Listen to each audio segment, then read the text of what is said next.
കാരണം മനുഷ്യരെല്ലാവരും ദൈവത്തിൽ നിന്ന് അകറ്റപ്പെട്ടു പോയിരിക്കുന്നു. പാപത്താൽ അവൻ മരണത്തിന് ഉടമയായി തീർന്നിരിക്കുന്നു. അപ്പോൾ അവന് സ്വന്തമായിട്ട് മരണത്തിൽ നിന്ന് മോചനം പ്രാപിക്കാൻ സാധിക്കുകയില്ല. സ്വന്തമായി ആ പാപത്തിൽ നിന്ന് രക്ഷ പ്രാപിക്കാൻ അവന് സാധിക്കാതെ ഇരിക്കെ അവനെ രക്ഷിക്കാനായിട്ടാണ് രക്ഷകനായി ക്രിസ്തു ഭൂമിയിൽ മനുഷ്യനായി അവതരിച്ചത്.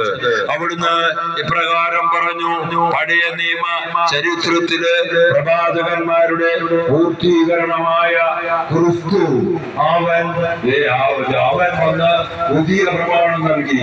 മോശ മനുഷ്യർക്ക് കൽപ്പന നൽകി 10 കൽപ്പന: കൊല്ലരുത്, വ്യഭിചാരം ചെയ്യരുത്, മോഷ്ടിക്കരുത്, അന്യന്റെ ഭാര്യയെ ആഗ്രഹിക്കരുത്, അന്യന്റെ വസ്തുക്കൾ മോഹിക്കരുത്.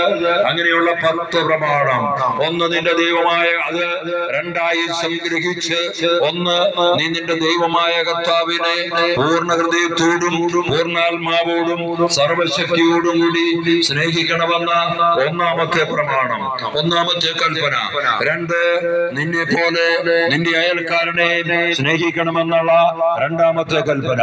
എന്നാൽ കർത്താവായ യേശു ഈ നിയമത്തെ മുഴുവനും തിരുത്തിക്കൊണ്ട് യേശു 2ാം പുതിയ കൽപ്പന നൽകി. യേശു പറഞ്ഞു: നിങ്ങൾ പരസ്പരം സ്നേഹിക്കുവിൻ, സ്നേഹമാണ് ദൈവമെന്ന് യേശു ദൈവത്തെ മനുഷ്യന് പരിചയപ്പെടുത്തി. ദൈവം സ്നേഹമാണ്. സ്നേഹിക്കുന്ന ദൈവം മനുഷ്യരെ എല്ലാം ഒരുപോലെ വിലമതിച്ചു, ഒരുപോലെ സ്നേഹിച്ചു. ദൈവം ഭൂമിയിൽ മനുഷ്യനായി അവതരിച്ചപ്പോൾ ദൈവദൂതന്മാർ ഉദ്ഘോഷിച്ചത് ഇപ്രകാരമാണ്: ഇതാ സകല ജനത്തിനും വേണ്ടിയുള്ള രക്ഷകനായ ക്രിസ്തു എന്ന് ജനിച്ചിരുന്നു.